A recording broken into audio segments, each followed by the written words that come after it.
So by now, I'm sure you have heard about the latest and greatest Derrick Jaxn scandal. Now, there's a ton of speculation going on, a ton of gossip, but what we do know so far for sure is this.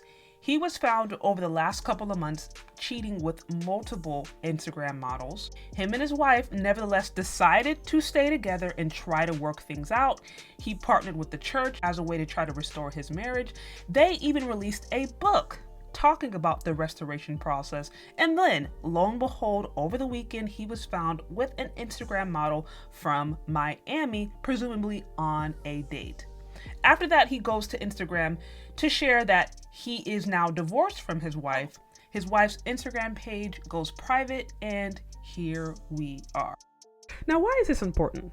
Obviously, cheating happens all the time from different celebrities, different couples, different influencers. Unfortunately, it happens. But for Derrick Jaxn specifically, this is so significant because he has built a brand off of supposedly warning women and teaching them how to avoid the kind of men that he has proven to be. This has been his entire brand. This has been his entire grip. This has been his entire career for the last couple of years. He has made millions off of this industry.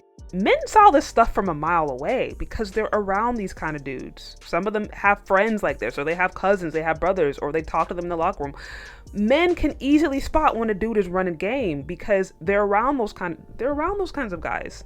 What's even more important is that men have been warning women against Derrick Jaxn for years. Since he literally started his career, there have been multiple men across the manosphere, outside of the manosphere, in the church, outside of the church, of different walks of life, who have basically been saying, this dude is a fraud. Like, this dude is a fraud. He has never widely been accepted by the male population. You've had a few content creators partner with him, but by and large, men who have no skin in the game, who have no reason to try to pander to women, have made it abundantly clear that he's not trustworthy. And so men have been proven right. Men have been proven right that what they saw, what they perceived, what they knew was obviously true. But something I'm hearing a lot from women right now is the fact that supposedly Derrick Jaxn's cheating proves that they were right. It proves that men don't really want church-going, clean, natural women. No. Men want the Instagram model, Thotiana, wigs, weaves, sandals, face beat. They want that IG type. And this is the conversation that I've heard across multiple platforms of women getting together as they're trying to dissect or analyze a situation.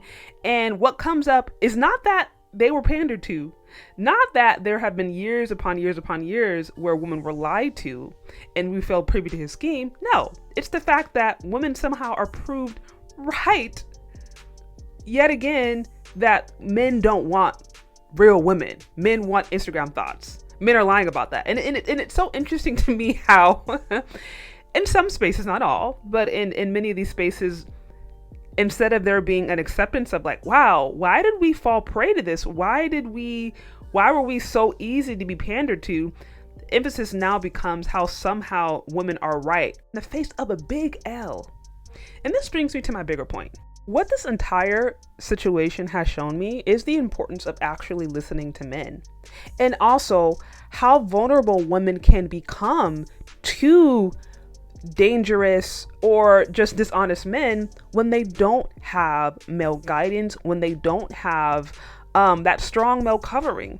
And I know this, for many people, the idea of having a covering, the idea of needing a man in your life sounds very archaic, sounds very oppressive, and sounds very old school, granted. But the reality is men saw this stuff from a mile away. They're just waiting to be taken advantage of. Because men like this, especially when they come with the looks that we want and they come giving us a little bit of hope in a dire situation, it's incredibly easy to emotionally manipulate women. It is, because we are emotional by nature, which is I think a beautiful aspect of us, but it's also a vulnerable aspect of us. And in a safe system, a safe family system, a safe spiritual system, a woman being emotional is still okay because she has the protector. She has different men or different leaders in her life or different protectors who will help cover her when she's vulnerable. But in the society, since so many things have broken down, and this the whole question of the whole foundation of the family is even being questioned.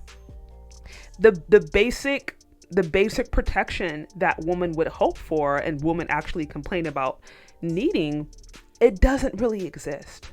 It does not exist. And furthermore, for women who do talk about needing protection and complain about needing protection, this is a small example of how women are vulnerable, not only when they don't have men in their life, but they don't listen to the men around them. And I have to wonder how many women who were engaging with Derrick Jaxn and who liked Derrick Jaxn, listened to him, maybe even purchased some of his material, found hope in them, and then maybe had men in their life who were like, this dude is a fraud, and they decided to not listen. They decided to not engage. And why would that happen? Because we've been taught as women, especially as Black women, we have been taught to not value the voice of men in our life.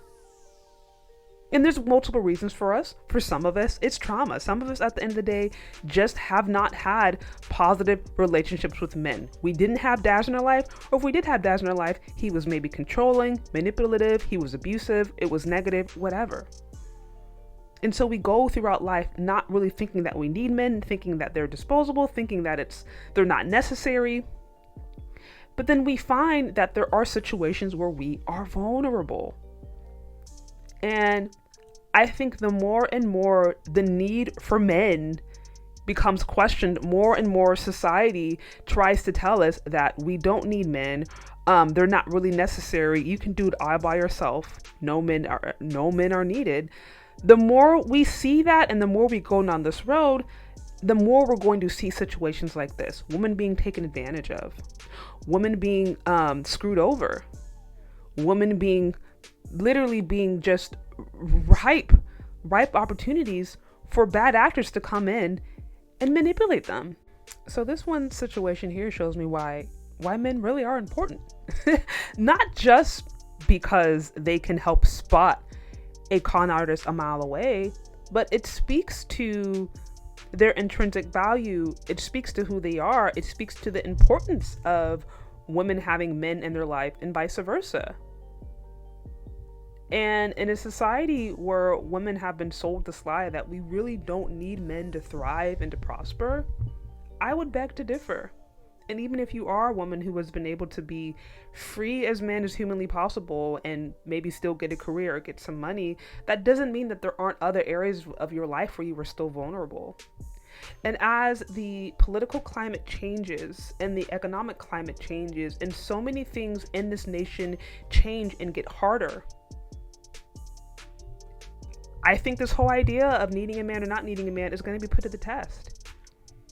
And it is sad to see situations like this. And yet, and still, I think unless women challenge the idea that men aren't disposable and start to treat them as human beings worthy of love and respect, and individuals who are worth listening to and hearing, unless that change is made, then I think we're going to see more situations of women being taken advantage of and men just being like, well, we walked away because you didn't need us. And I don't want to see that happen. But what do you think? Do you agree or do you disagree? Let me know. Leave your questions, comments, and concerns in the comment section below. Thank you so much for listening, if you've gotten this far, and we'll talk later. Bye.